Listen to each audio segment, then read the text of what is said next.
Welcome to Electrified. It's your host, Dylan Loomis. Quick shout out to my newest patrons, John G and Isaac. Thank you for choosing to support the channel. Just in case you missed it, it does appear as though the Cybertruck Tonneau cover will be able to at least open, if not close as well, while in motion. There are some people out there now saying that steer-by-wire on the Cybertruck is all but confirmed. I'm not ready to go that far, but I am optimistic that the Cybertruck will have that feature. Speaking of features, we're going to need our collective discernment here, as over the weekend, Holmar said, hey Elon or Tesla team, any guess when customers might be able to try out FSD 12, to which Elon said about 2 weeks. 2 weeks? 2 weeks? You sound like a parakeet there. 2 weeks? 2 weeks?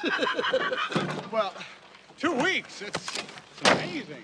Whether this turns out to be an actual 2 weeks or 6 months, I think we should be expecting regressions maybe in certain areas relative to FSD 11. But as a whole and with time, we should all be very eager to see how FSD 12 works in the real world on customer vehicles relative to past iterations. In theory, FSD 12 should behave very human-like given that it's trained on the best human drivers. And as Tesla continues to increase the amount of compute power that it actually has, FSD 12 should learn and iterate much faster, given that there's effectively no human or heuristic code involved. It's worth keeping in mind at the end of August, Elon said hardware 4 software will lag hardware 3 by at least another 6 months, as Tesla's focus was on getting FSD on hardware 3 working well and provided internationally. Elon then confirmed a real 6 months, maybe less, which would have taken us to February. You may recall though, about 2 days after this post,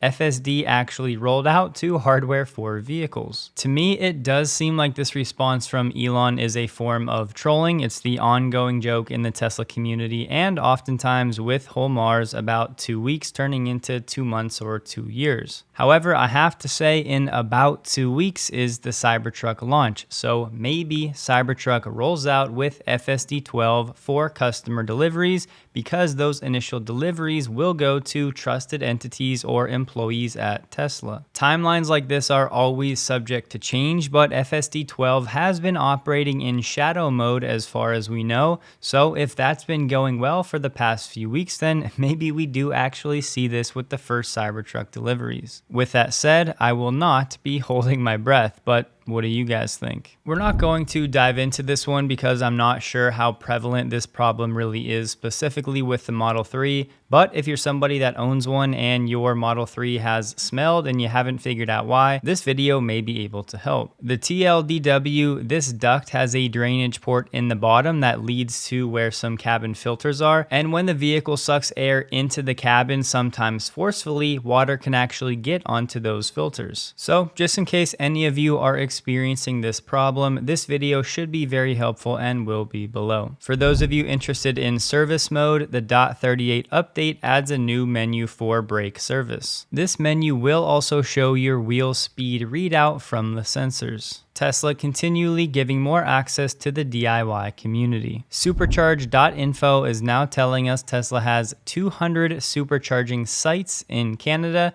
the first one they opened back in 2014. With each location having around 10 stalls, that's about 2,000 stalls across Canada. Do you guys remember this headline from a few weeks ago? Tesla to face EU anti-subsidy probe over China exports. At the time, the story was that Tesla fans should want Tesla to be left out of this probe because any companies that were going to be involved in it may likely face counter tariff measures from the EU to try to level the playing field for European automakers compared to those cars coming from China. Fast forward to today, and we have this article from Politico, and at the end I'll try to explain what's going on, but let's go through what they say. Tesla has now been excluded from the EU Commission's list of companies that are being examined in this subsidy probe. That's despite Tesla by far being the biggest exporter of EVs from China into Europe. Tesla's lawyers are now saying after it's been excluded, Tesla could now find itself unfairly targeted by countervailing duties imposed on the basis of Chinese subsidies awarded to other companies. For now, this probe is only going to be focused on BYD, SAIC, and Geely. A legal response says the Commission's decision to exclude from the sample by far the largest exporting producer is entirely unprecedented and untenable, adding it's entirely unreasonable not to include Tesla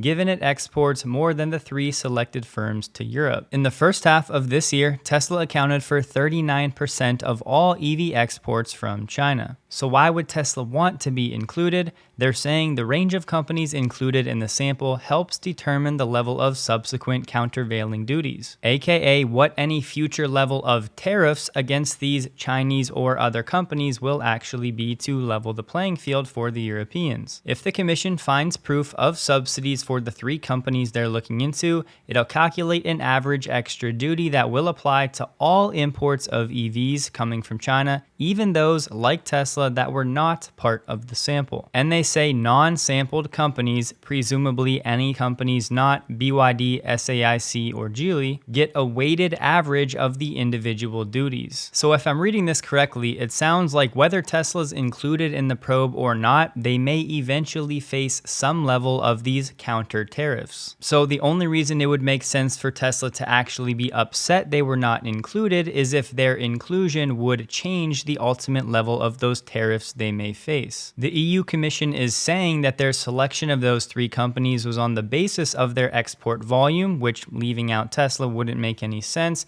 but also other information including their eligibility for subsidies. So at least to me right now, this makes it seem like Tesla's upset because if they were included, that weighted average may be dragged down, meaning they have not received the same level of subsidies from the Chinese government that those other three companies have. Meaning if Tesla was included, that weighted average would be pulled down, meaning eventually they face lower counter tariffs. Tesla's lawyers are now arguing that previous investigations explicitly refused to rely on criteria other than the export volume. An auto analyst said it's understandable Tesla would be bitterly disappointed. Think of it as an economic collective punishment. He then posed the argument that the EU making Tesla's Chinese-produced cars more expensive when they import could force it to expand production in Europe, helping to create some much-needed jobs in Europe. This would be a call to Tesla to shift European Model 3 production from China to Europe. This last bit, of course, is more speculation than anything else, and we just heard that Tesla already has plans to make the $25,000 vehicle at Giga Berlin. In summary, Tesla is currently being left out of this EU probe.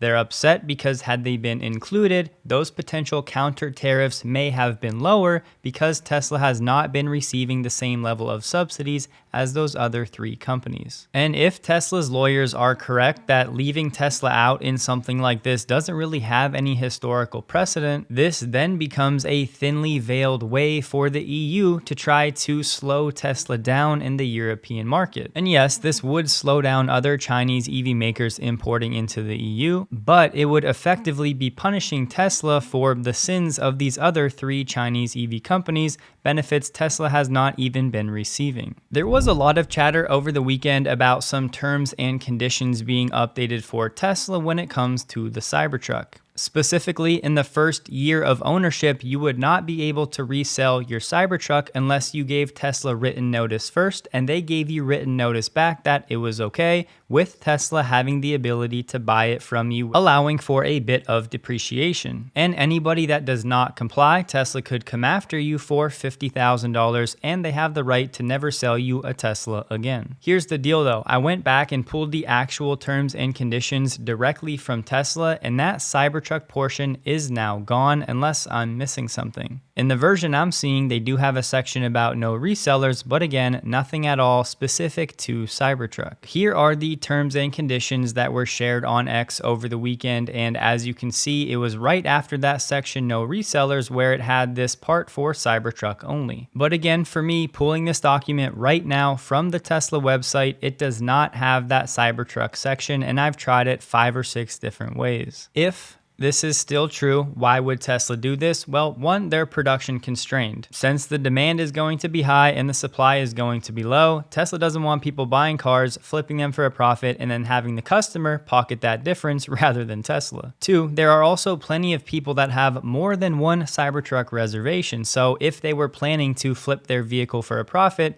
now they won't be able to do that, so the reservation number may shrink down to more of an actual number they need to produce. As far as legality goes, I'm not a lawyer, but I do know that other companies have tried to do something similar. Most recently, GM tried to do this exact same thing with the Hummer. I'll certainly keep an eye on this discrepancy, but again, let me know what you guys are seeing. Tesla's newest business line is now expanding as we have EG Group looking to buy superchargers from Tesla to roll out their own branded fleet across the UK and Europe. The chargers will be branded EV Point and not Supercharger, but they will be open to all drivers, not just of course for Tesla vehicles. They will support the plug and charge protocol, making things seamless and easy. They do expect to have some of these rolling out before the end of the year. This is now the first deal of its kind entered into by Tesla with a third-party charge point operator in Europe, and this EG company installed their first EV charger back in 2012. EG's strategy officer said they have 600 chargers across 189 sites already deployed. This EG group does a lot more than just refueling and EV chargers. They own a lot of retail and convenience stores, among other things as well. They are one of Europe's fastest growing EV charging networks with access to more than 3,500 roadside retail sites. Another article said all EV point chargers are supplied by 100% renewable energy. Now you would think this is due to solar on location, but some of these companies have been marketing things like this, but they're actually buying renewable credits from other companies to offset their emissions. Unfortunately though, they did not say anything about the contract amount, how many superchargers Tesla would supply, and what value this deal would be worth. Typically when figures are left out, it's because they're not that big, and given that EV Point and EG Group overall is still relatively early in the EV charging space,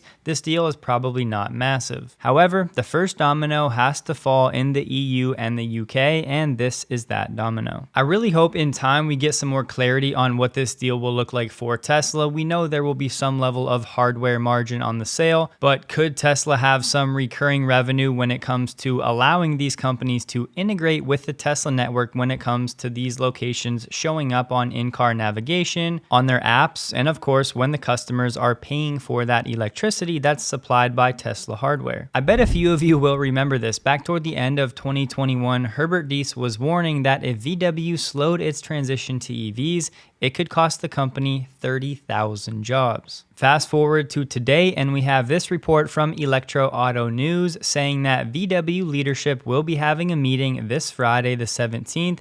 They're discussing the possible reduction of up to 20,000 jobs. These reduction options are being discussed very controversially internally. They're saying this may be one of the most important supervisory board meetings in the past 3 decades. VW has laid out its goal of increasing their operating profit margin to 6.5% by 2026. For context, in Q3 of this year, Tesla's operating profit, after coming down pretty significantly, still sits at 7.6%. We do have a VW spokesperson saying that this information is incorrect. Such a number, that 20,000 job cut, has no basis. As we've learned though, where there's smoke, there's usually fire. A VW exec has said they want to cut the excessive number of committees and decision-making levels at VW in order to enable faster decisions. Sounds like Tesla. They also want to reduce the average duration of the product development process for new car models from 54 down to 36 months. Several VW execs said after a brutally honest analysis, the bottom line is VW has at least one vehicle factory too many, but the closure of a larger factory is unlikely in the foreseeable future. Why? Because of what we've talked about in the past. None of these legacy CEOs want to be the ones making the tough decisions while they're at the helm. However, VW management has said it won't work, meaning the cost cuts and hitting their goals, just through price increases and savings on purchases. Then we have somebody with insight to the situation saying the figure of 20,000 is still far too low. Despite these VW advisory board conversations happening behind closed doors, they said the conversations are often quite loud, sometimes even strong shouting. So in the next few weeks, we may be getting some pretty big announcements from VW. Along similar lines, we have Reuters jumping on the bandwagon of the EV demand is slowing. Now they're talking about that happening in Europe. They did say VW's EV order intake was half of what it was last year. The head of a car dealership said the main problem is uncertainty. Many assume the technology will improve and they'd rather wait 3 years for the next model than buy a vehicle now that will quickly lose value. Last week, the car dealership guy on X said that Tesla started listing new vehicles on cars.com. Then with a response you have to laugh at, Elon said, "First, I've heard of this. Seems odd." Here's the deal though. If you go to cars.com and look for new Tesla vehicles, there are indeed some listed. However, when you actually scroll down and then click to order now, it just takes you to the Tesla website. Then in the URL on this page, it has a third-party campaign, almost like it's affiliate marketing. So was cars.com trying to abuse the referral program, or were they just looking to get some free traffic to their website? At least for now, I do want to say this does not have to be coming directly from Tesla. It could be strictly from cars.com on their own. Until I have more reliable and clear info on what's going on here, I'll withhold any commentary. Luca on X, our new resident Gigapress expert, has said that Tesla has ordered 3 9,000-ton Gigapresses for Cybertruck. The word right now, one of these Gigapresses is up and running at Texas. The second one should be up and ready by Q1 2024,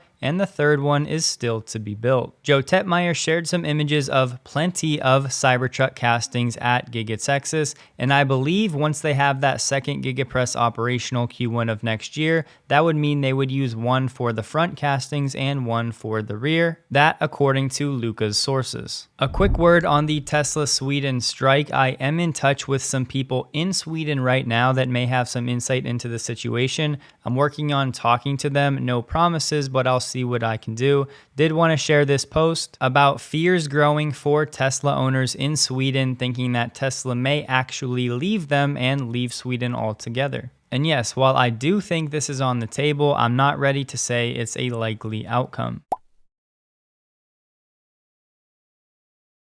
They'll start producing battery-grade lithium on site as soon as 2027, and by 2030, they want to have enough for 1 million EVs per year. They said discussions with potential customers are ongoing. I was able to find another article that said Exxon has held talks with Tesla, Ford, and VW. Exxon will use drilling techniques used in oil and gas extraction to access saltwater reservoirs rich in lithium that are 10,000 feet below the ground. The lithium will be separated from the salt water and turned into lithium or refined on site. As we've talked about many times in the past, right now the US only has one commercial scale lithium production in operation in Nevada. Ars Technica reported Exxon would use direct lithium extraction on the brine as opposed to evaporating in ponds. The more lithium production in the United States, the better, and potentially a new supplier domestically for Tesla. A quick blurb on the Tesla India situation. The Financial Times is now reporting that the tariff concessions that Tesla and all companies may receive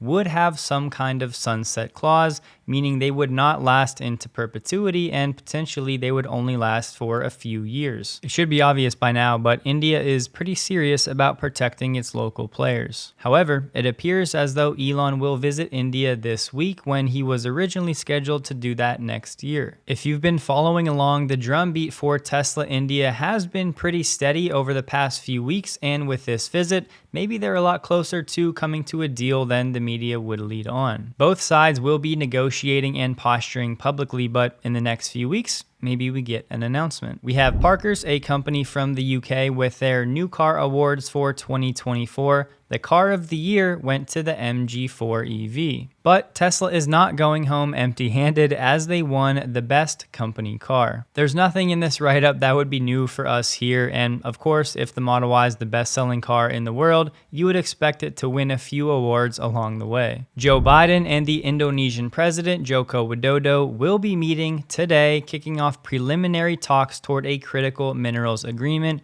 We've discussed this previously. They're going over a limited free trade agreement. Why this matters when it comes to the Inflation Reduction Act, part of the requirements have to do with sourcing minerals from companies either in the US or with whom the US has a free trade agreement with. Yes, talks have begun, but these negotiations could take months, if not years. Indonesia is known for its nickel industry, but people have been complaining that a lot of that industry is actually driven by Chinese companies, both when it comes to mining and refining. And the whole point of the IRA in the first place was to reduce our dependence on China. We'll see how the negotiations go. Good news for Rivian: after months of back and forth and a lot of pushback, they finally got official approval for their R2 factory in Georgia. They also announced a new apprenticeship program, which will be a 2-year in-depth training to start hiring people for this site. Construction at the new facility should start early 2024. Another sign of the times one here, we have BMW this month building its last combustion engine in Germany after 60 years of operation. The site will be converted for the production of EVs. Today,